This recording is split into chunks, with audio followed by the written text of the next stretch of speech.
आलस्य। आलस्य एक ऐसा भाव है जो मनुष्य को कोई कार्य करने की इजाज़त नहीं देता है। अर्थात मनुष्य कोई भी कार्य करना नहीं चाहता है, उसे कोई भी कार्य करना अच्छा नहीं लगता सिवाय आराम फरमाने के। आलस्य मनुष्य को दुर्गम मार्ग पर ले जाता है। आलसी मनुष्य को अपनी कुर्सी से भी उठने में कठिनाई होती है। उसे लगता है कि उसका कार्य कोई दूसरा व्यक्ति कर दे तो उसकी नींद पूरी हो जाए। अब बताइए, आलसी मनुष्य अपना दुश्मन खुद ही बन जाता है। उसे परिश्रम का महत्व समझ में नहीं आता है। मनुष्य में कई तरह के दोष हैं, जैसे लालच, क्रोध, हिंसा, जलन आदि। लेकिन सबसे भयानक आलस का रोग है। आलस मनुष्य को असफलता के मार्ग पर ले जाता है। असफलता, अवनति और विनाश आलसी मनुष्य के परिणाम हैं। शेर भी जंगल में शिकार करके अपनी भूख मिटाता है। शेर जंगल का राजा होता है, लेकिन वह भी परिश्रम करके जानवरों का शिकार करता है। कहने का तात्पर्य है कि बिना कोई कार्य किए किसी को जीवन में लक्ष्य प्राप्ति नहीं होती। आलस मनुष्य में एक खतरनाक बीमारी की तरह है। यह मनुष्य का सबसे बड़ा शत्रु है। आलस्य मनुष्य को कभी भी उसके जीवन में उन्नति करने नहीं देता। मनुष्य को इतना निकम्मा बनाता है कि उसे कोई भी कार्य करने में परिश्रम करने की घृणा होती है। मनुष्य सदैव आरामदायक जीवन को ज्यादा अपनाने लगता है। आलस आलसी व्यक्ति को तो अधिक प्रिय लगता है। आलस्य मनुष्य को दिन ब दिन अपने चंगुल में फंसाता है और मनुष्य भी कष्ट ना करने से ज़्यादा आलसी होता है। आलस करना मतलब परिश्रम करके हमें जो सफलता प्राप्ति होती है उसको ठुकराना है। प्रयत्न ना करते ही उसे अपने से दूर करना है। आलस्य मनुष्य को दुर्बल, कामचोर, पंगुधिरू बना देता है और मनुष्य को पराधीन करता है, क्योंकि वह अपना काम तक दूसरों से करवा लेता है, स्वयं कुछ भी नहीं करता है। वह अपने कार्य करने के लिए दूसरों की राह देखता है। आलस्य भरे व्यक्ति को अगर हम कुछ भी काम के लिए बहस करेंगे तो वह अपमानता से उस पर ध्यान ना देते हुए लज्जापूर्वक से जीवन मंजूर करता है। आलस एक प्रकार की बीमारी है जो एक बार लग जाने पर उसका कोई भी इलाज नहीं कर सकता।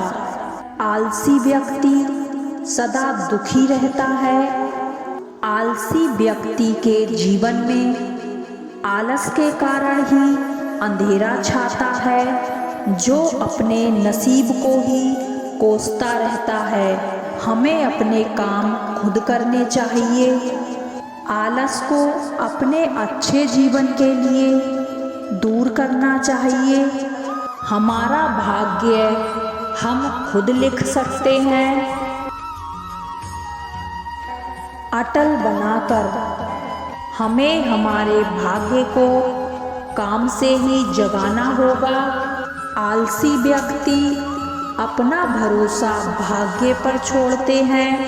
हमारे देश में कई महापुरुष के उदाहरण हैं। ऐसी मानसिक शिथिलता या शारीरिक शिथिलता जिसके कारण किसी काम को करने में मन नहीं लगता, आलस्य है।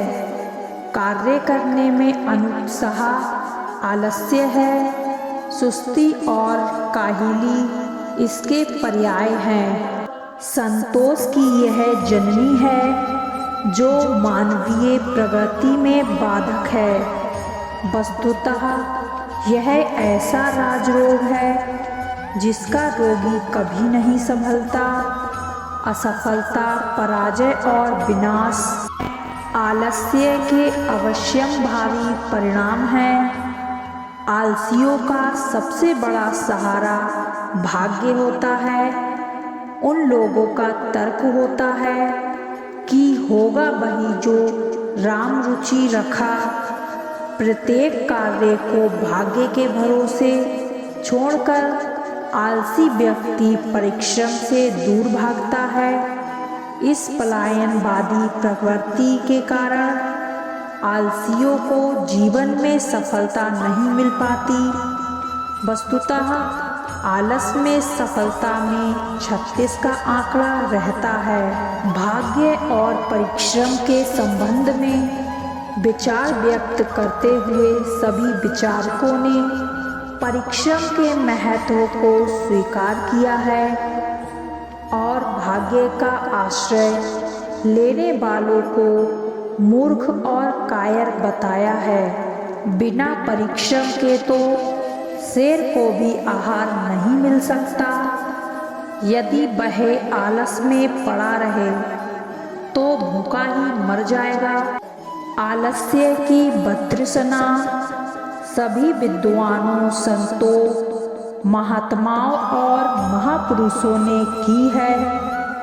स्वामी रामतीर्थ ने आलस्य को मृत्यु मानते हुए कहा, आलस्य आपके लिए मृत्यु है और केवल उद्योग ही आपका जीवन है। संत तिरुवल्लुवर कहते हैं, उच्च कुल रूपी दीपक आलस्य रूपी मैल लगने पर प्रकाश में घुटकर बुझ जाता है। आलस्य के दुष्परिणाम केवल विद्यार्थी जीवन में भोगने पड़ते हों, ऐसी बात नहीं है। जीवन के सभी क्षेत्रों में उसके कड़वे घूंट पीने पड़ते हैं। शरीर को थोड़ा कष्ट है, आलस्य बस उपचार नहीं कर पाते। रोग धीरे धीरे बढ़ता जाता है। जब आप डॉक्टर तक पहुंचते हैं तब तक शरीर पूर्ण रूप से रोगग्रस्त हो चुका होता है। रोग भयंकर रूप धारण कर चुका होता है। खाने की थाली आपके सामने है, खाने में आप आलस कर रहे हैं, खाना अस्वाद बन जाएगा। घर में कुर्सी पर बैठे बैठे छोटी छोटी चीज के लिए बच्चों को तंग कर रहे हैं। ना मिलने या विलंब से मिलने पर उन्हें डांट रहे हैं, पीट रहे हैं। घर का वातावरण अशांत हो उठता है, केवल आपके थोड़े से आलस्य के कारण। आलस्य में दरिद्रता का वास होता है। आलस्य परमात्मा के दिए हुए हाथ पैरों का अपमान है। आलस्य परंतृता का जनक है, इसलिए देवता भी आलसी से प्रेम नहीं करते। ऋग्वेद आलसी मनुष्य सदा ऋणी और दूसरों के लिए भार रूपी रहता है, जबकि परिश्रमी मनुष्य ऋण चुकाता है तथा लक्ष्मी का उसके यहाँ वास होता है। आलस्य निराशा का मूल है और उद्योग सफलता का रहस्य। उद्यम स्वर्ग है और आलस्य नरक। आलस्य सब कर्मों को कठिन और परिश्रम सरल कर देता है। आलसियों की तरह जीने से समय और जीवन पवित्र नहीं किए जा सकते। अतः आलस को अपना परम शत्रु समझो और कर्तव्य परायण बनो।